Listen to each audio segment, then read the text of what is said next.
So hello everyone, इससे पहले के लेक्चर में हमने समझा रिफ्रैक्शन ऑफ लाइट क्या होता है। रिफ्रैक्शन ऑफ लाइट क्या होता है उसको अगर आपने नहीं देखा होगा तो उसका मैं लिंक दे दूंगा आई बटन और डिस्क्रिप्शन बॉक्स में, जाकर विजिट कर लीजिएगा। पूरा क्रिस्टल क्लियर हो जाएगा रिफ्रैक्शन ऑफ लाइट। ओके, पूरा एग्जांपल के साथ मैंने समझाया।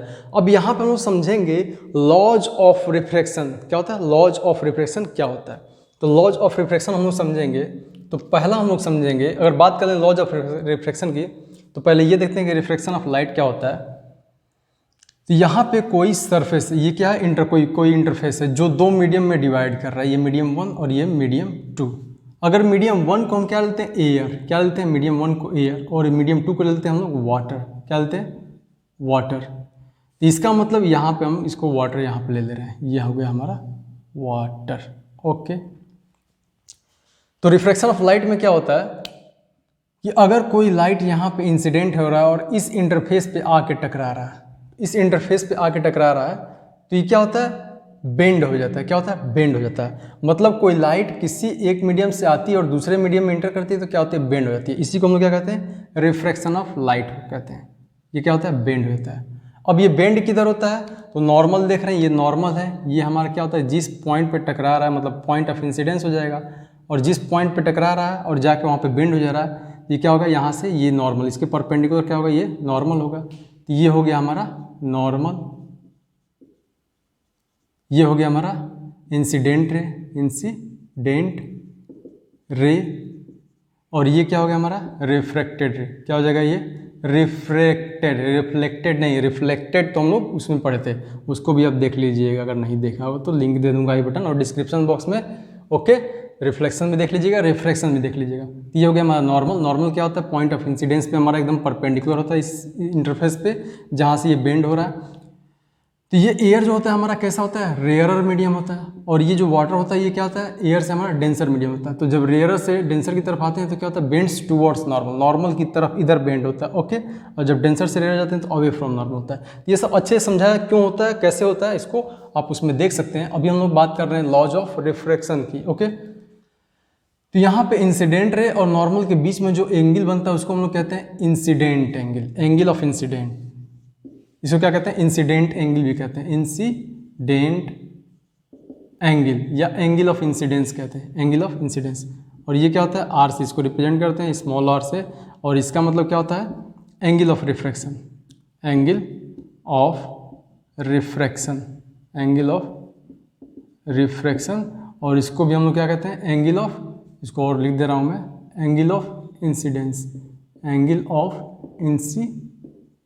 तो ये होता है एंगल ऑफ इंसिडेंस या इंसिडेंट एंगल, और ये होता है एंगल ऑफ रिफ्रैक्शन, ये होता है। अब यहाँ पे अब लॉ की बात कर रहे हैं, क्या इसका लॉ होता है लॉज ऑफ रिफ्रैक्शन में। तो पहला लॉ जो होगा, वो पहला लॉ आपने जो पढ़ा होगा लॉज ऑफ रिफ्लेक्शन में, सेम वही लॉ होता है पहला लॉ यहाँ पे। तो पहला लॉ क्या कह रहा है, तो पहला लॉ यहाँ पे है, अगर यहाँ बात कर रहे हैं पहला लॉ, तो पहला लॉ क्या होगा, सेम क्या है बताइए आप। यहाँ पे पहला लॉ क्या था, लॉ ऑफ रिफ्लेक्शन में, द इंसिडेंट रे, इंसिडेंट रे, द रिफ्रैक्टेड रे,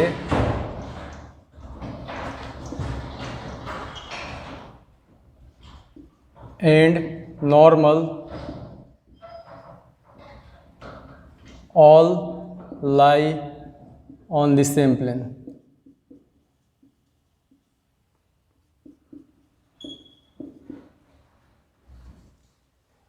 क्या होता है यहाँ पे, the incident ray, the refracted ray and normal all lie in the same plane. क्या होता है, सेम प्लेन होता है। इंसिडेंट रे, नॉर्मल, और ये हमारा क्या है, रिफ्रैक्टेड रे, क्या है, refracted ray, all lie in the same plane, same plane पे लाई होता है। इसका मतलब क्या हो जाएगा, सेम प्लेन का मतलब मैंने अच्छे समझाया रिफ्लेक्शन में कि कैसे होगा।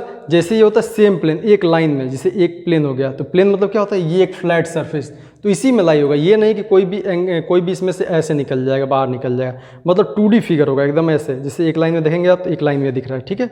ये नहीं होता कि यहाँ पे ये ऐसे निकल गया, ऐसा नहीं होता है, एक प्लेन में रहेगा, तो ये एक प्लेन में ऐसे रहेगा। ओके, आई होप सो कि आपको क्लियर हो रहा है। मतलब ये देख रहे हैं कि ये प्लेन में है, ओके, तो सेम प्लेन में रहेगा, ऐसे आएगा और ऐसे इसी में निकलेगा, ये नहीं कि बाहर ऐसे निकल जा रहा है, 2D फिगर XY एक्सिस में रहेगा। ओके, तो ये हो गया हमारा पहला। अब मोस्ट इंपॉर्टेंट इसमें दूसरा वाला है, दूसरा वाला इसमें डिफरेंट है उससे। दूसरा वाला क्या है कि the ratio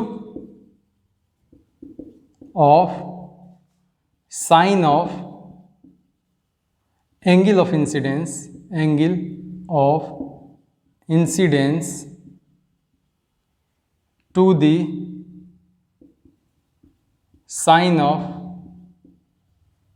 angle of refraction, angle of refraction is always constant, is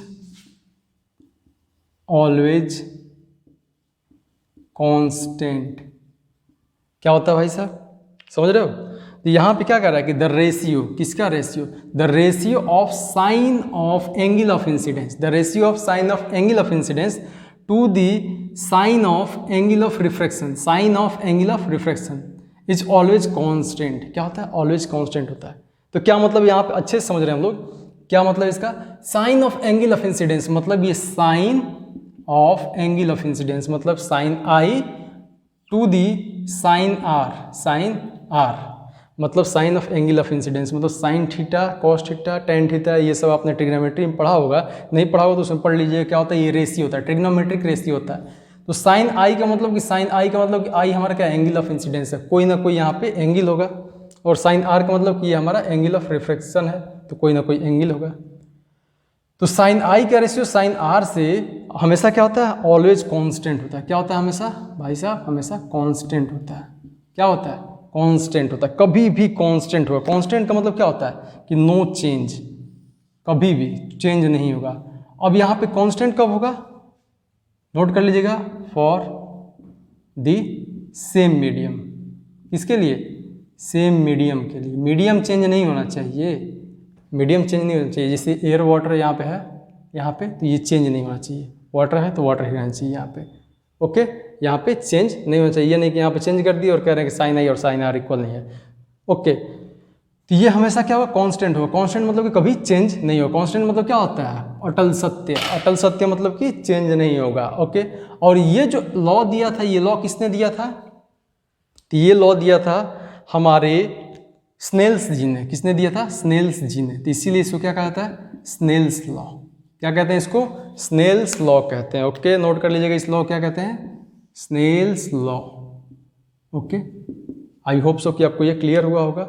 अब ये देखिए, यहाँ पे sine i upon sine r का मतलब क्या है? मैं क्या बताना चाहता हूँ कि अगर यहाँ पे ये एंगल है, सपोज करते हैं कि आई जो है, आई एक बार हमारा 50 डिग्री है, फिर हमारा 40 डिग्री है, फिर हमारा 30 डिग्री है, और आर हमारा 40 डिग्री है, फिर 30 डिग्री है, फिर 20 डिग्री है। ऐसे सपोज कर लेते हैं, रैंडम हमने सपोज किया। इसका मतलब साइन आई की वैल्यू क्या होगी? साइन आई मतलब एक बार sine 50 degree upon sine r एक बार 40 डिग्री ले रहे हैं, साइन 40 डिग्री किसके इक्वल होगा? Sine 40 degree upon sine 30 degree. Okay, किसके इक्वल होगा? Sine 30 degree upon sine 20 degree. ये हमेशा क्या होगा? हमेशा कांस्टेंट होगा। सी क्या रिप्रेजेंट कर रहे हैं? कांस्टेंट होगा। मतलब इसकी वैल्यू, इसकी वैल्यू, इसकी वैल्यू क्या होगी? हमेशा कांस्टेंट होगी, क्योंकि मीडियम हमारा सेम है, एयर है और वाटर है, तो हमेशा क्या होगा? कांस्टेंट होगा। ओके, जैसे आप कांस्टेंट का मतलब जैसे समझ लीजिए कि 8/4 लिख रहा हूँ, 6/3 लिख रहा हूँ, 4/2 लिख रहा हूँ। तो ये देख रहे हैं, आपको दिखने में अलग लग रहा है, 8/4 दिख रहा है, 6/3 दिख रहा है, 4/2 दिख रहा है, लेकिन टोटल जो सबकी वैल्यू निकालेंगे तो कितना आएगा? सबकी वैल्यू निकालेंगे तो क्या आएगा भाई साहब? क्या आएगा? 2 आएगा। 4 2 जा 8, 3 2 जा 6, 2 2 जा 4, तो क्या आया? हमेशा 2 आएगा। तो यहाँ पे कोई भी रेशियो है, कोई भी एंगल है, सेम मीडियम में, लेकिन हमेशा क्या आएगा? वैल्यू हमेशा कांस्टेंट आएगा। क्या आएगा? कांस्टेंट आएगा।